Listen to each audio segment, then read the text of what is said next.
பேர்? என் பேர் கர்த்தர்மணி. கர்த்தர்மணி. கர்த்தர்மணி சார். நீங்கள் இதில் என்ன கடை வச்சுருக்கீங்க? ஆயின் கடை. எத்தனை வருஷம் வச்சுருக்கீங்க? நான் 15 வருஷமாக வச்சுருக்கேன். 15 வருஷம் வச்சுருக்கீங்க. 15 வருஷம். இங்கே பாருங்க, 15 15 வச்சுருக்கீங்களா? நேற்று என்ன நடந்தது சார்? நான் அடைச்சிட்டு எப்போதும் போல் அடைச்சிட்டு போயிட்டேன். சரி. அடைச்சிட்டு போயிட்டு நைட்டு தூங்கிட்டு இருக்கும்போது ஒரு 4 மணி 5 மணிக்கு பையங்களாக ஃபோன் பண்ணி எனக்கு சொன்னாங்க, இந்த மாதிரி இப்போ புகையாக வருதுன்னு. நான் வந்து பார்க்க அந்த கடை ஃபுல்லாக எரிஞ்சு முடிச்சிட்டு. என்ன இருந்துச்சு? கடை துணி ஒரு ஏகப்பட்ட துணி சார். கணக்கில் இருக்கா துணி, பையாக துணி வச்சுருந்தேன். கொஞ்சம் ரூபாயும் வச்சுருந்தேன். பிள்ளைக்கு வீடு முடிக்கிறதுக்காண்டி ஒரு 3 லட்ச ரூபா துட்டு வாங்கி வச்சுருந்தேன்.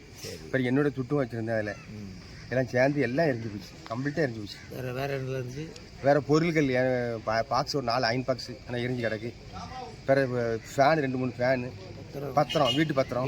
அதெல்லாம் எங்கே வைக்கிங்க? ஐயோ, நாங்கள் வீட்டில் வைக்க முடியாது இல்லை சார், பாதுகாப்பு இல்லைன்னு இங்கே வச்சோம். நாங்கள் எல்லோரும் இங்கே தான் இருப்போம். நானும் என் வீட்டாமாவும் இங்கே தான் இருப்போம். ராவும் போலும் இங்கே தானே இருப்போம் அப்படின்ட்டு இங்கே தான் வச்சுக்கிடுவோம். நாங்கள் எல்லாத்தையும் பொருள் பூரா இங்கே தான் வச்சுருப்போம். வீட்டு பொருட்கள் பூரா இங்கே தான் இருந்துச்சு. எல்லாமே செஞ்சு சாம்பலாக போயிட்டு. சரி. அதுக்கப்புறம் பயிற்சிக்காரங்க வந்தாங்க, வந்து இருக்க தான் நினச்சாங்க. சரி சரி சரி. அதுக்குள்ளே எல்லாமே எரிஞ்சு சாம்பலாகிட்டு. உங்கள் பேர் என்ன பேர்? என் பேர் கர்த்தர்மணி. கடை பேர்? கடை பேர் எல்லாம் வைக்கல சார். கடை பேர் வைக்கல. சரி. ஒரு 15 வருஷமாக வச்சுருக்கேன் உங்களுக்கு. சரி. ஆமாம் சார். சரி.